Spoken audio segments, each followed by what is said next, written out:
ಇದರಲ್ಲಿ ಇನ್ನೊಂದು ಹೇಳ್ಬೇಕು ನಿಮ್ಗೆ, ಫಸ್ಟ್ ಇದರಲ್ಲಿ ನೇರವಾದ ಇನ್ಕಮ್ ಬಂದು ಈ ಜೇನುತುಪ್ಪ, ಜೇನು ಕುಟುಂಬ, ಜೇನು ಮೇಣ, ಜೇನು ಪರಾಗ ಇವೆಲ್ಲ ನಿಮ್ಗೆ ನೇರವಾದ ಇನ್ಕಮ್ ಆಯ್ತು ಅಂದ್ರೆ, ಇಂಡೈರೆಕ್ಟ್ ಇನ್ಕಮ್ ಬಂದು ಪಾಲಿನೇಷನ್, ಪರಾಗಸ್ಪರ್ಶದಿಂದ ನಿಮ್ಮ ಯಾವ ತೋಟಗಾರಿಕೆ ಬೆಳೆಗಳಿರ್ತಾವೆ ಆ ಬೆಳೆಗಳಲ್ಲೆಲ್ಲ ಇಳುವರಿ ಜಾಸ್ತಿ ಬರ್ತವೆ. ಇದರಲ್ಲೆಲ್ಲ ಒಳ್ಳೊಳ್ಳೆ ಇಳುವರಿ ಜಾಸ್ತಿ ಬರ್ತವೆ.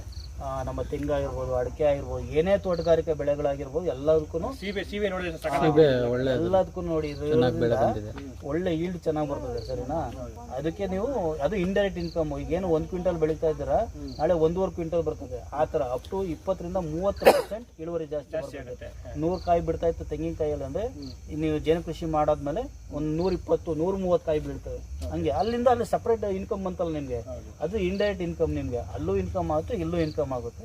ಇದೇನು ಅಂದ್ರೆ ಸೀಸನ್ ವೈಸ್ ವರ್ಕ್ ಆಗ್ತದೆ. ಇದು ಇಮಿಡಿಯೇಟ್ ನಿಮಗೆ ಬೆನಿಫಿಟ್ ಸಿಗಲ್ಲ, ಅದುವರೆಗೂ ವೆಯ್ಟ್ ಮಾಡಬೇಕು. ಆ ಇಂಡೈರೆಕ್ಟ್ ಬೆನಿಫಿಟ್ ಸಿಗ್ತಾನೆ ಇರ್ತದೆ ಕಂಟಿನ್ಯೂಸ್ ಆಗಿ, ಅದಕ್ಕೆ ನೀವು ಅಕ್ಸೆಪ್ಟ್ ಮಾಡಬೇಕು.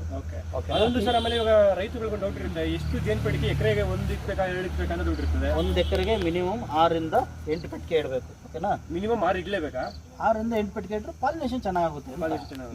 ನಿಮ್ಮ ರೈತನ ಕೆಪಾಸಿಟಿ. ನಾನು 10 ಇಡಬೇಕು ಅಂತ ಹೇಳ್ತೀನಿ, ರೈತರ ಹತ್ರ ದುಡ್ಡಿಲ್ಲ ಅಂದ್ರೆ ಇಡಕ್ಕಾಗಲ್ಲ. ಅಲ್ಲಲ್ಲ, ಕೆಲವೊಂದು ಕಡೆ ಇಷ್ಟೇ ಜಾಗದಲ್ಲಿ ಒಂದು 106 ಇಟ್ಟಿರ್ತಾರಲ್ಲ, ಅದೇ ಯಾವ ಥರ 106 ಇಟ್ಟರೆ ಹಿಂಗೆ ನಂತರ ಕಮರ್ಷಿಯಲ್ ಮಾಡ್ತಾ ಇರ್ತಾರೆ ಅಷ್ಟೇ. ಈಗ ಅವ್ರಿಗೆ ಜೇನುತುಪ್ಪ ಅದೆಲ್ಲ ಬರೋಲ್ಲ. ಅವಾಗ ಅವನೇನು ಮಾಡ್ತಾನೆ, ಇಡ್ತಾನೆ, ತಗೊಂತಾನೆ, ಮಾರ್ತಾ ಇರ್ತಾನೆ, ತರ್ತಾನೆ, ಮಾಡ್ತಾನೆ, ಹಿಂಗೆ ಮಾಡ್ತಾ ಇರ್ತಾನೆ ಕಮರ್ಷಿಯಲ್ ಆಗಿ. ಫ್ಲೋರಾ ಬೇಕು ಅಂತ ಹೇಳಿದ್ರೆ 1 ಎಕರೆಗೆ ಇಷ್ಟು ಅಂತ ಮಿನಿಮಮ್ ಬೇಸಿಕಲ್ಲಿ ಇಕ್ಬೇಕು. 10 ರಿಂದ 10 ಒಳಗಡೆ ಇಟ್ಕೋಬೇಕು. ಚೆನ್ನಾಗಿ ಒಳ್ಳೆ ಜಾಸ್ತಿ ಫ್ಲವರಿ ತೋಟ ಇದ್ರೆ 10 ಇಟ್ಕೋಬೋದು. ಇಲ್ಲ ಸರ್ ಅಲ್ಲೊಂದು ಇಲ್ಲೊಂದು ಇದೆ ಅಂದ್ರೆ ಒಂದು 5 ರಿಂದ 6 ಇಟ್ಕೋಬೋದು. ನೋಡಿ.